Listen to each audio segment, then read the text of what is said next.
Hey, how's it going? Here is another update on CarMiZa. Today is July 10th, 2022.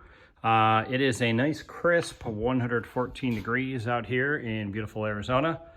A little bit warm this weekend. I've been spending quite a bit of time on the car. I think I'm about 14 hours in so far for the weekend, but getting a lot done. Today is definitely, I would say, a milestone. It's taken me, I got some specs here, 177 hours to redo all of the factory wiring, but it is complete.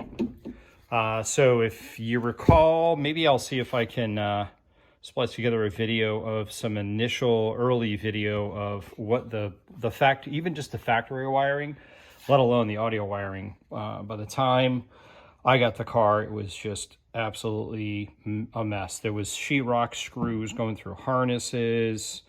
Oh my gosh, monkey dung everywhere. Home electrical wire nuts on some of the speaker wires. The audio wiring was just awful. Basically very molested at this point. So I went through, removed everything, and then redid. I spliced in where needed. Some new factory plugs, because some of the plugs, like for example, that ABS plug that was broke, that orange plug, was kind of shattered. So I took all the wiring out of the parts car and basically replaced that plug. So again, about 177 hours on the wiring. It is done. I went through 18 rolls of tape, and as you can see, I basically duplicated. I wanted this to be like, okay, BMW built it today and they did the woofers. What would it look like, right? Kind of like a plus one. So I maintained the same exact kind of tape that BMW used. I sourced a brand called Tesa, T-E-S-A. This is a 9mm cloth tape, and then in some of the areas where I did full coverage, it's a 25mm. Stuff is great to work with. It doesn't leave that black, nasty, sticky residue like the 3M tape does, the vinyl tape. And I just find it a lot more user-friendly, and I think it's got a much better fit and finish when completed. So I went through 18 rolls of that. And again, if you saw in some prior videos, every single time I put tape on, so for example, here's one of the rear dome light. At the end of each piece of tape, I put a drop of super glue on every single wire run in the car. I noticed when I pull the car apart, the factory wiring was, the tape was on there, but it was kind of falling apart first at the ends. Okay, so I figured, okay, let's make it so that this thing will last forever and kind of terminate that end. You'll notice too, I even redid every single inch of wiring in the car. Was factory tape removed, cleaned. Any repairs that were needed to be done were done. The wiring was cleaned because it was real gummy and gross. I mean, cleaned like I used, what did I use? Goof Off, and then a mineral spirits, and then like a soap and water, just to make sure everything was as clean as possible, right? Is just going back to like a clean new finish. So at this point, you can notice that I reinstalled the factory harness shrouds. So those are all in place. This is just kind of temporary pre-Dynamat. I also did things like replace the loom where the door harnesses, or excuse me, the seat harnesses are.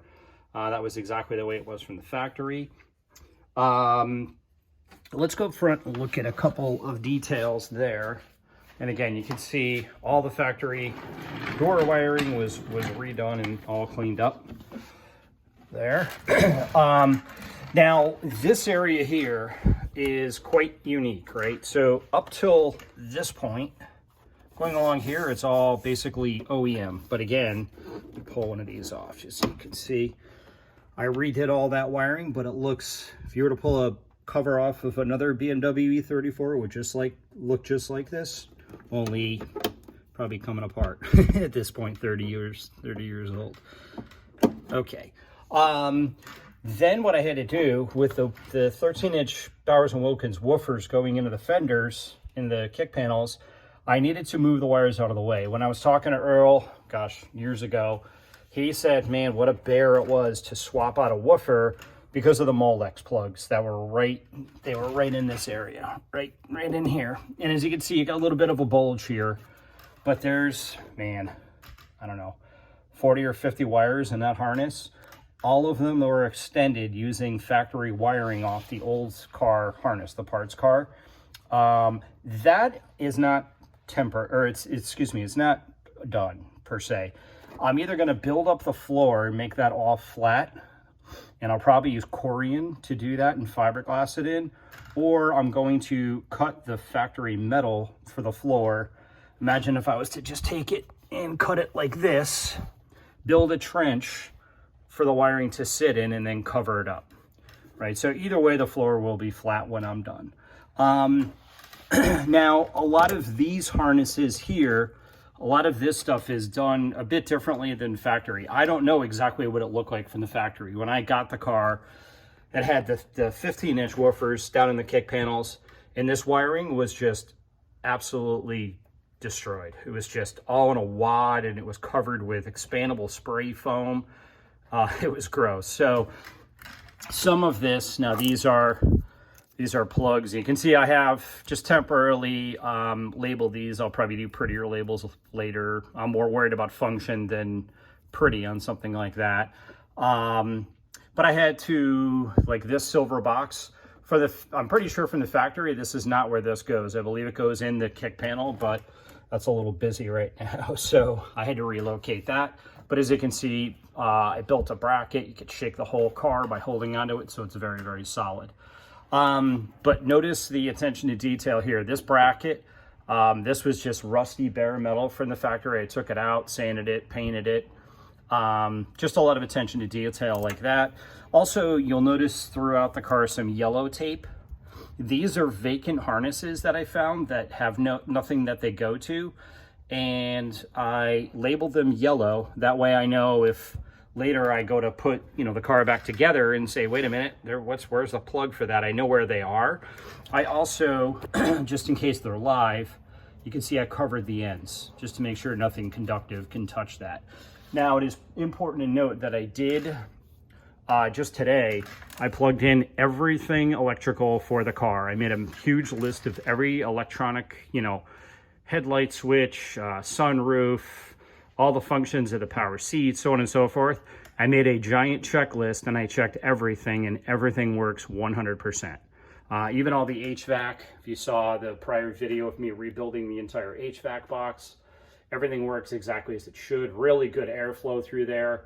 The motor's good and quiet. And when I select different flaps, because I replaced all the gaskets for the doors and everything is really good and sealed. Blows much better than my newer Mercedes, right? So I love these old cars. So that, let's see, what else do we have here? I think that's about it. Yeah, that should be it. So basically my next step for the car, this again is really, 177 hours. I've been averaging about 35 or 40 hours. So how many months is that to redo this wiring? And that's all I've been working on. I got, over a month of just soldering, right? I did work on the Sony ES stuff. I have, you can see my little test area over there with all the electronics. I've been playing around with, had some bad DC to DC converters on some of the ES equipment. So my buddy Mitch has been helping me out and hooking me up with new converters. So I've been swapping those out. So I've been taking a break from the car to do that. But next is going to be, I got to get past this the design for what I'm going to do here with this. It's kind of driving me crazy. I have a vision in my head of what I want this all to look like. The finished product, and I've got some challenges that are going to keep me up at night to figure out exactly how I'm going to do that. I'll figure it out. I'll get through it. My old Thunderbird, I did something cool where I raised the floor with Corian and I fiberglassed it all in and basically just built up, I'd be filling this area in with Corian, and maybe even taper it from here to that side. just so that the floor is nice and level looking when it's all finished off, but you don't feel the lump from the wiring, right? And there's absolutely no issue with the integrity of the wiring harness, right? So, all right, I think that should be it for now. Thanks for checking back, and look forward to getting more videos. Again, once I get this thing figured out, which hopefully won't be too much time, I'm going to be dynamatting the entire car. Dynamat was very, very helpful with me, Michael Good at the company. So I'm looking forward to getting, well, I probably should be able to do 2 layers on every single surface. I will be priming and painting any bare metal before I do that. And also even like on the doors, doing things like I just got some ABS plastic. Today I'll build kind of an inlay that goes in here, a cover, making sure it doesn't interfere with the moving mechanism for the window, but basically be able to close that off. So when it's all done, I get a really good solid barrier. So that's the next thing that's up, kind of on my to-do list, and hopefully it shouldn't, I'm thinking maybe 75 to 100 hours to get the whole car dynamatted. I'll pull the cartridge for the sunroof, all that'll come down. I'm getting the car PDR'd, paintless stain removal, before I do the dynamat. The car's got quite a few door dings, and I know I'm gonna get it resprayed, and I know it could be taken care of with Bondo, but I would rather minimize the use of Bondo wherever possible. So that is what is next. Again, I appreciate you checking in. We'll talk to you soon.